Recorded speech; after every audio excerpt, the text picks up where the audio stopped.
Hello everyone.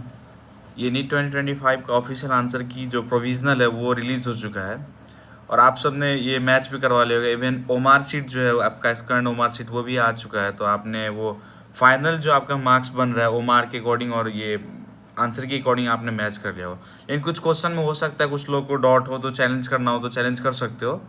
आप ये 3 जून से लेके 5 जून तक का टाइम है, आप कर लो। हर क्वेश्चन पे 200 का नॉन रिफंडेबल अमाउंट पे करना पड़ता है। और अगर आप ओमार में भी अगर चैलेंज करना चाहते हो कि नहीं मैंने आंसर ए करा था आगे अभी, तो आप ये ओमार भी चैलेंज कर सकते हो।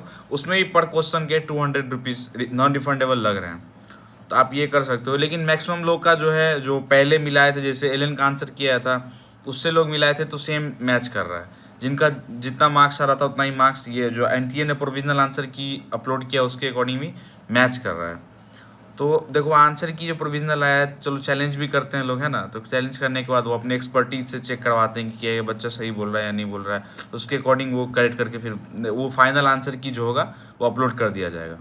लेकिन आप मान के चलो जो प्रोविजनल है वही फाइनल आंसर की है, तो अभी तक तो सबको अंदाज़ा लग गया होगा कितने मार्क्स आ रहे नहीं आ रहे हैं। तो जो एक्सपेक्टेड कट ऑफ था देखो वो चेंज होने का प्रोबेबिलिटी नहीं है, क्योंकि देखो मार्क्स जो है उतने लोग के बहुत कम आ रहे हैं। जैसे कि जो 600 प्लस वाले लोग हैं वो बहुत कम है, तो उससे अंदाज़ा लगाया जा सकता है कि कट ऑफ डाउन जा रहा है इस बार।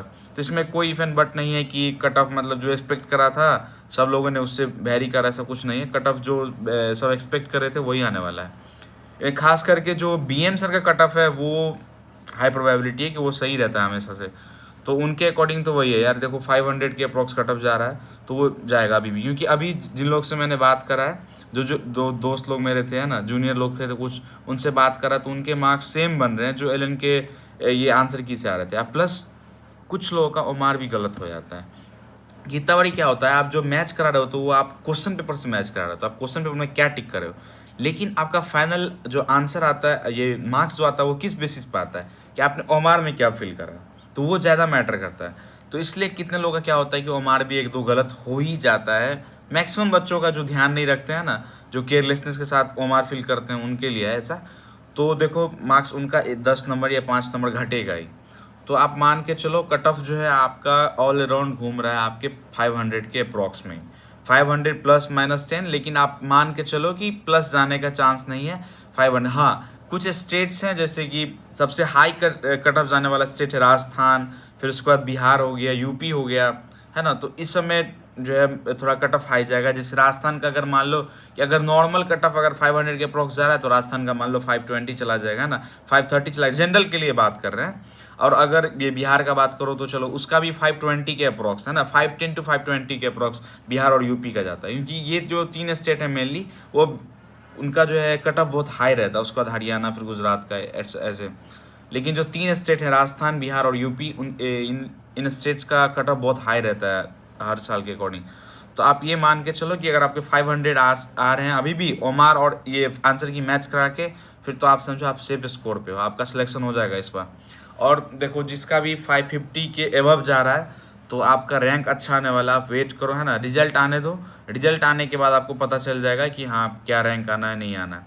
और रही बात रिजल्ट का, अगर बात करें एक्सपेक्टेशन करें कि कब रिजल्ट आ सकता है, तो देखो क्या है कि रिजल्ट तो आ जाना चाहिए। नॉर्मली क्या है कि जो रिजल्ट आता है वो आपके जो आंसर की आया उसके जस्ट 1 सप्ताह के बीच में आपका रिजल्ट अपलोड हो जाता है। क्योंकि आप देखो लास्ट टाइम क्या हुआ था 24 में, जिस दिन ओमार और ये आया था आंसर की, उसके जस्ट सेकेंड डे के बाद आ गया था, है ना, 1 से 2 दिन के बाद आ जाता है। लेकिन यहाँ क्या है देखो, अभी अगर मैक्सिमम टाइम लेगा ना कभी भी, जैसे एनटीए पहले भी कर चुका है, तो 1 सप्ताह ज़्यादा टाइम नहीं लेता है रिजल्ट आप पब्लिश करने में ओमार और आंसर की देने के बाद। तो यहाँ देखो जैसे कल आ गया वो आंसर की आ गया, तो उसके बाद देखो ये 3 जून से लेके 4 और 5, 5 जून तक आपका ये चैलेंज होना है। उसके बाद जो है फाइनल आंसर की मान लो 5 को आ जाता है, तो आपका रिजल्ट मान लो कि अगर 1 सप्ताह बाद जोड़ लो 5 से, तो आपको 12 ऑफ जून, है ना, 12 ऑफ जून। वैसे जो एक्सपेक्टेशन था, जो कि एनटीए ने पहले बोला था, वो 14 जून का रिजल्ट का डेट था।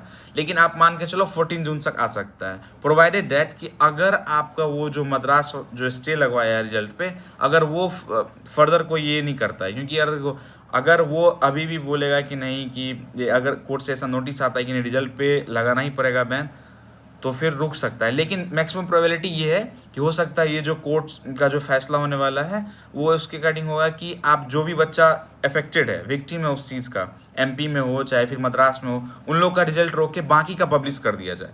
तो मैक्सिमम चांस है आपका रिजल्ट जो है 14 जून तक आ ही जाएगा 100%, क्योंकि उन लोग का छोड़ के अगर आपका आना है तो आ जाएगा। और नहीं, अगर सबका साथ में देना है, क्योंकि उन लोग का फिर री एग्ज़ाम होता है या कुछ होता है, तो फिर हो सकता है रिजल्ट डिले हो।